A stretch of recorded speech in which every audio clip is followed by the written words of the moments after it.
Chris entered his cubicle and filled the petri dish with Fazgoo as instructed. Within a couple of minutes, he could hear grunts and groans as the students in the other cubicles labored to pull out their teeth. In the cubicle nearest him, he heard a scream, followed by a sickening popping sound as the tooth released from its root. Chris figured that for the sake of realism, he should grunt and groan a little too.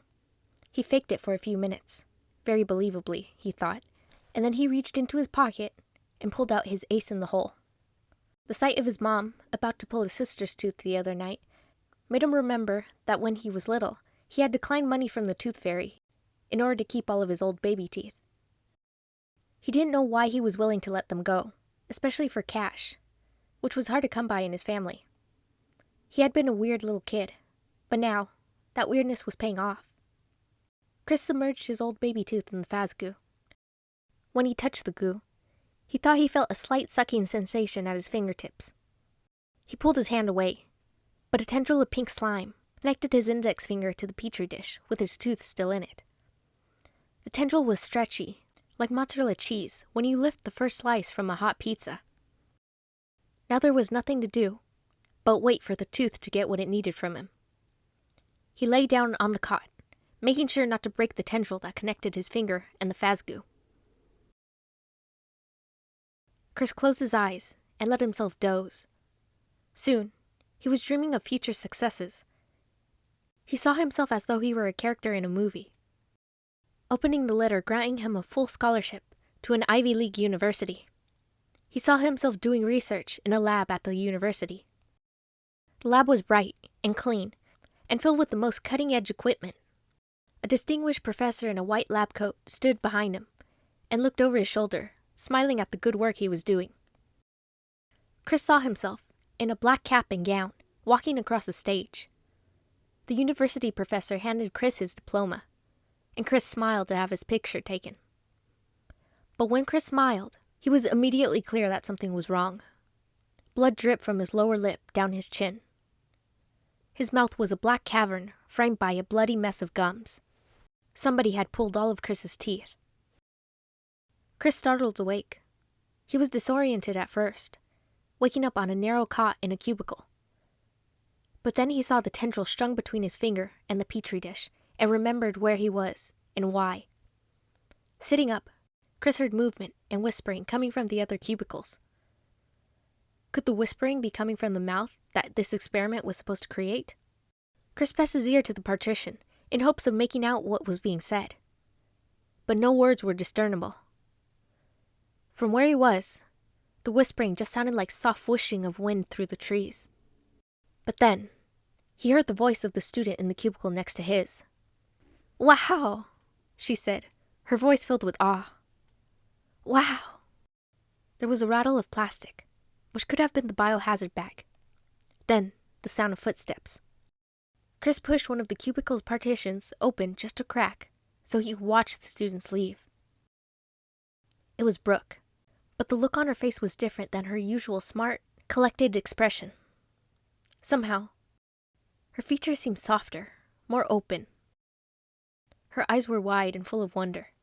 She walked up to Mr. Little and handed him the biohazard bag. Brooke rested her hand on Mr. Little's forearm and looked him in the eyes. "She told me everything," Brooke said. Mr. Little smiled. "Good work, Brooke. You're free to go." Brooke smiled back at Mr. Little and wandered toward the door.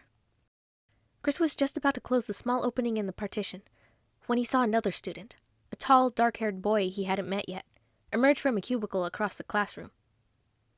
Just like Brooke, he wore an expression of amazement. He walked up to Mr. Little and handed him the biohazard bag.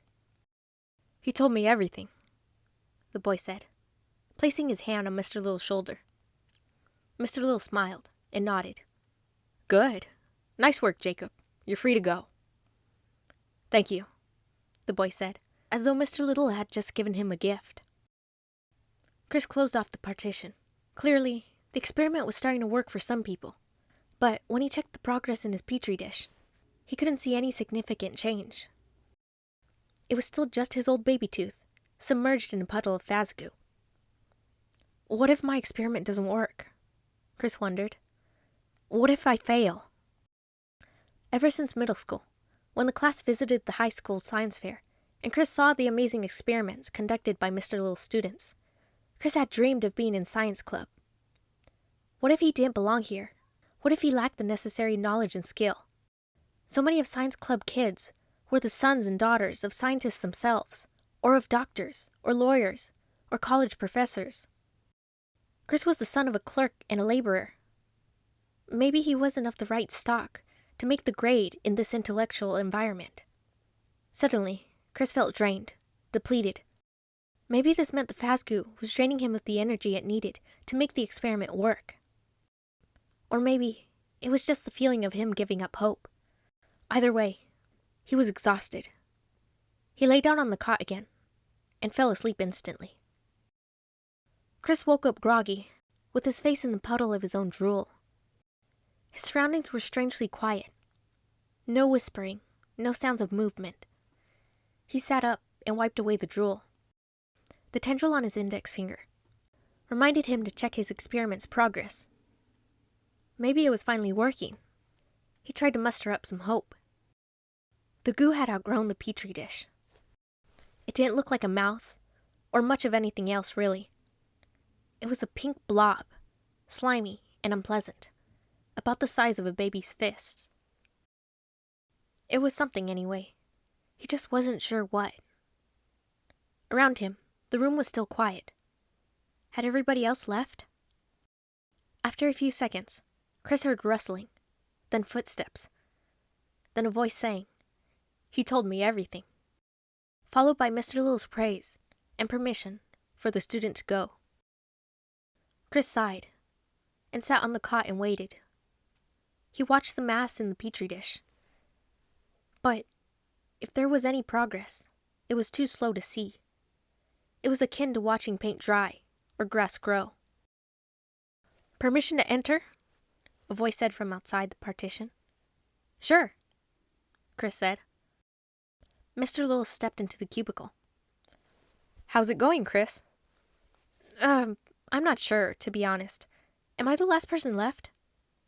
Mr. Little smiled. "No, there are a few other stranglers. I'm just making the rounds and checking up on everybody's progress." He nodded in the direction of the table. "May I?"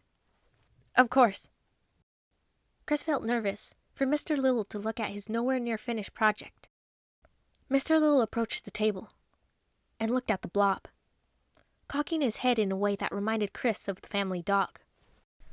Mr. Little said, leaning down and squinting over the petri dish. "Very curious." "Did I do something wrong?" Chris asked. He knew where he had gone wrong, even though he wouldn't admit it to Mr. Little. He should have followed the directions and pulled out one of his own teeth on the spot like the rest of the students did. He had taken the easy way out because he was a coward, and now he was reaping the consequences. "As experiments go, this one is pretty impossible to mess up," Mr. Little said, rubbing his chin. "You did put one of your teeth in there, didn't you?" "Yes, sir," Chris said, not elaborating on the age or origin of the tooth. "Well, sometimes in science, we just have to admit that we don't know why things are happening as they are. The way I see it, Chris, you've got two choices. You can end the experiment and say it just didn't turn out for whatever reason. Dispose of whatever that thing is you've got there, and go home and play video games, or whatever it is you do on your own time." He smiled. "Or you can acknowledge that something interesting is happening here, even if we don't quite know what it is, and give it some more time to see what happens." Chris didn't have to ask himself which choice a real scientist would make. "I'd like to give it a bit more time, if that's okay." Mr. Little smiled and clapped him on the back. "It's more than okay. I admire your patience. It's an excellent quality for a scientist to have. Most scientific endeavors worth doing require a great deal of patience and determination." He looked back at the blob. "And to be honest, I'm glad you made that choice, because I'm pretty curious to see how this will turn out myself." He gave Chris a little two-fingered salute. I'll check back later, okay? Okay, thank you, sir. Chris felt relieved. He had made the right choice, and he had received Mr. Little's approval. Maybe he could be a real science club member after all. He sat down to wait, because that's what scientists did.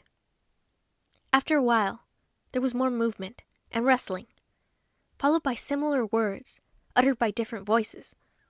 He told me everything. She told me everything. He told me everything. Each time, there was Mr. Little's approval for the student to leave. And then, there was silence. Finally, feeling like the last person on Earth, Chris called, "Mr. Little." "Yes, Chris." "Am I the only one left?" "You are." His tone was pleasant. "No worries, though." "Should I give up so you can go home?" Chris wondered if Mr. Little had a wife, and some little littles waiting on him, wondering why the lock-in was taking so long. Mr. Little poked his head inside the cubicle. "Of course not. I've got no place else to be. If you're willing to wait, so am I." He grinned and gave it a thumbs up. Patience and determination. Once Mr. Little had disappeared from view, Chris felt another wave of exhaustion. Hoping that the energy draining from him was being funneled into the little pink blob, he laid back down on the cot and lost consciousness immediately. When he awoke, he gasped at the sight on the table. The mass had more than quintupled in size, and was now far too large to fit in the biohazard bag. It was still slimy and pink, but it was no longer an inert blob. Shaped somewhat like a limbless human torso, it was now pulsing with life. Chris felt excited, but also a little fearful as he approached his creation. The way it expanded and contracted made him feel like something might jump out of it, like a creature he saw in a horror movie once. He stood over the pulsing mass.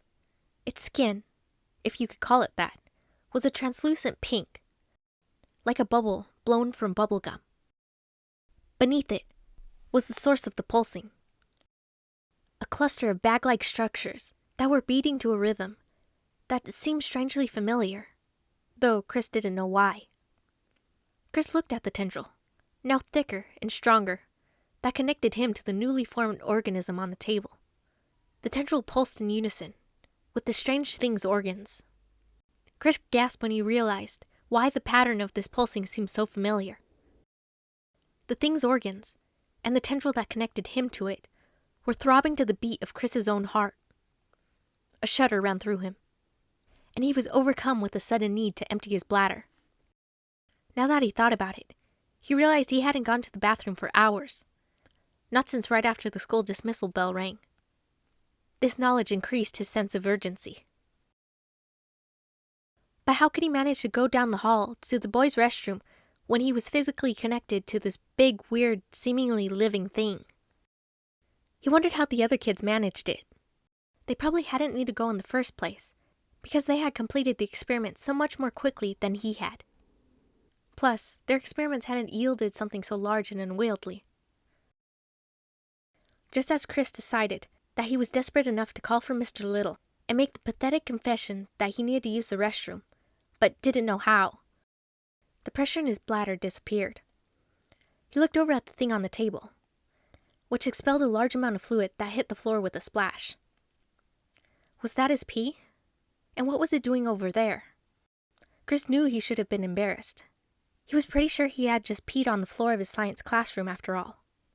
A big no-no if there ever was one. But mostly he was just confused. Wasn't his pee supposed to come out of his own body? He looked at the tendril, now even thicker and stronger. It was a tube connecting his body to the thing, feeding it like the umbilical cord that connects a mother with her unborn baby.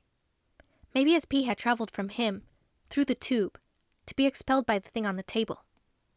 But why? He watched the thing pulse some more. Whatever it was, he didn't like it. And he didn't like being connected to it. He didn't like knowing he was letting it leech his energy so it could grow bigger and stronger, while he grew more exhausted and weak. It was time to cut the cord. The problem was, he didn't have anything to cut it with. He looked around the almost empty cubicle, and spotted the unused pliers. They weren't as good as a knife or a strong pair of scissors, but they were still better than trying to sever the cord with his bare hands. He would use the pliers to grip and squeeze the cord, then give it a hard yank to tear it apart and break the connection. He poised the pliers to grab the tendril just above where it connected to his left index finger. Then he squeezed. It felt like someone was choking the life out of him. Pinching the tube cut off his air supply somehow, and he fell to the floor, gasping, landing in a puddle of what was most certainly his own urine. He released the tendril from the pliers, and his breath started to come back. He was too lightheaded to get up quickly, so he lay on the wet floor for a few minutes, panting like an overheated dog. Was there no way to end the connection between him and the disturbing result of his experiment? Or were he and his creation bound together like conjoined twins who shared a vital organ? He pulled himself up and willed himself to look at the mess on the table. The torso had lengthened, and small pink buds were visible where the arms and legs should have been. Somehow, while he hadn't been watching it, a neck and a head had formed. The head was hairless, featureless, horrifying. Chris backed away slowly, bumping into the cot. He didn't want to look at the thing anymore, but he couldn't look away either. It radiated a horrible fascination, like a gory accident on the side of the highway. He sat on the cot and looked at it until he realized his vision had become blurry and indistinct. It was strange.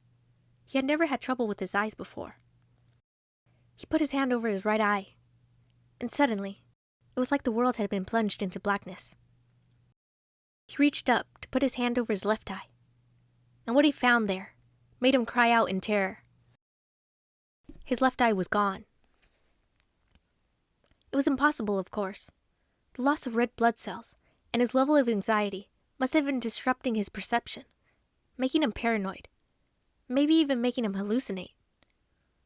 He reached up for his left eye again, but felt only the gaping empty socket. Impossible, he told himself again.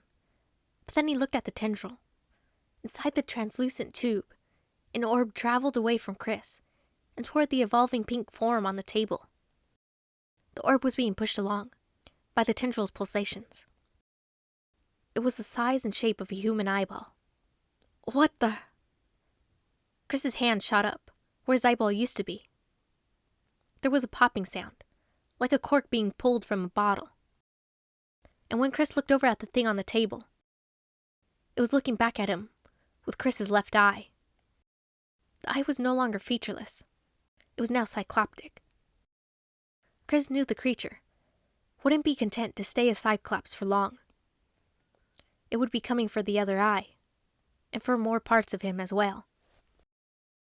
Even without the benefit of having both of his eyes, Chris could see things clearly now. The organs that throbbed beneath the creature's translucent skin were his organs. Or they used to be. He was being used as a living organ donor for this thing. But he wouldn't be a living donor for much longer. With his vital organs being siphoned through the tube, one by one, he wouldn't have much time left.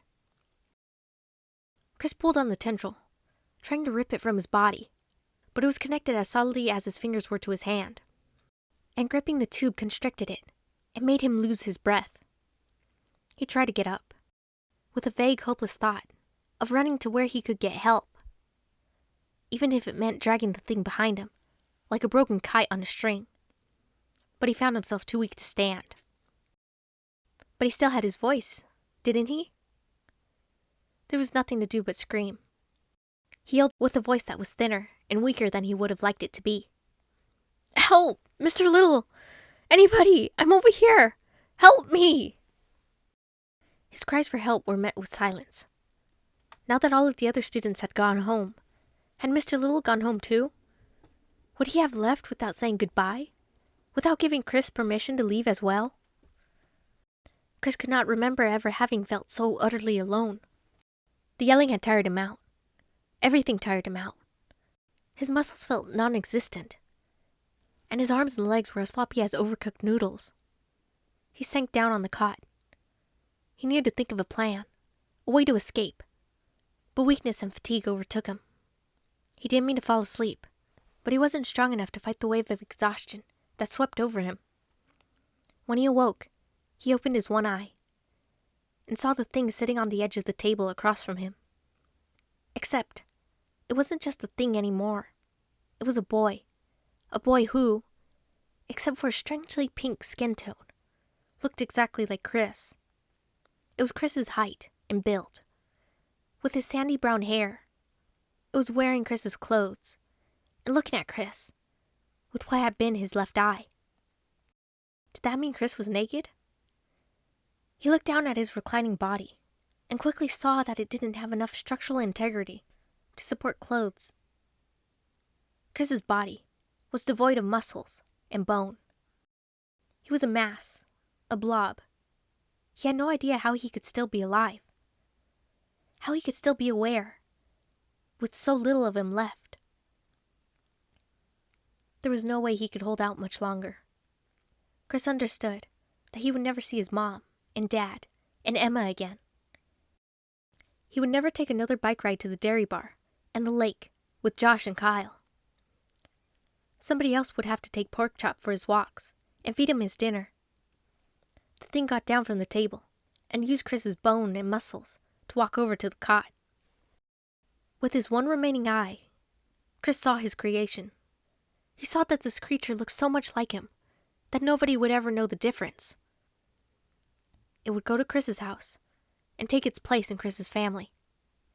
It would sit at the dinner table with his mom and dad and Emma, eating hot dogs and macaroni and cheese. It would play with Pork Chop. It would study at Cold Beans Coffee and go to school and science club meetings. Chris saw that his own life was going on without him. Chris struggled to speak. His throat and mouth were as parched as a desert, and he was pretty sure his lips were gone. It was hard to make himself heard. Listen. His voice finally came out as a croak. My mom and dad, they're going to love you because they love me. Be nice to them. He stopped to try to catch his breath. Breathing used to be so easy, he never even thought about it. Be nice to my sister, too. She's a good kid, a Girl Scout. She's your sister now. The words were hard to get out, but he had more he needed to say. Mrs. Thomas, our neighbor, she's old. She's a nice lady. Help her when you can. And play with Pork Chop. The creature furrowed its brow, looking confused. I am to play with a pork chop? Chris felt the last of his strength fading. He whispered, Pork Chop is my dog. Yours, now. Chris felt the tendril that connected him to his life disintegrating. Take care of him, he said, but his words came out so softly, he was afraid that only he could hear them. Chris felt a strange sensation of sucking where his right eye was, and then everything went black. He listened as his eyeball was sucked through the tube. There were more slurping sounds, too, as other parts of him were drawn up through the tendril, parts he knew he couldn't live without. It was like the creature was drinking him, sucking the last of his organs through a long straw, like the dregs of a milkshake, leaving only an empty vessel. Chris, as the creature would have to learn to call itself, stood over the shapeless mass of empty flesh on the cot. He opened the biohazard bag and stuffed the fleshy remains of the experiment inside of it. He was surprised that he was able to cram all of it into one bag. And when he picked it up, the contents were surprisingly light. It left the cubicle and found Mr. Little sitting at his desk, drinking from a styrofoam cup of coffee and munching on a donut. Well, good morning, Chris, Mr. Little said, standing up and brushing crumbs from his mustache. You had a long night, didn't you? But don't keep me in suspense. Did you complete the experiment? Did you get the results you wanted? The new Chris's eyes were wide and full of wonder. Soon, he would be stepping out of the classroom, and out of the school, and into the world for the first time. Chris handed the biohazard bag to Mr. Little. He looked into the teacher's eyes and smiled. "He told me everything," he said. As Chris walked outside the school building, the sun was warm on his face. The sky was blue. The clouds were white and fluffy. The birds chirped in the trees. Chris smiled. It was a beautiful day.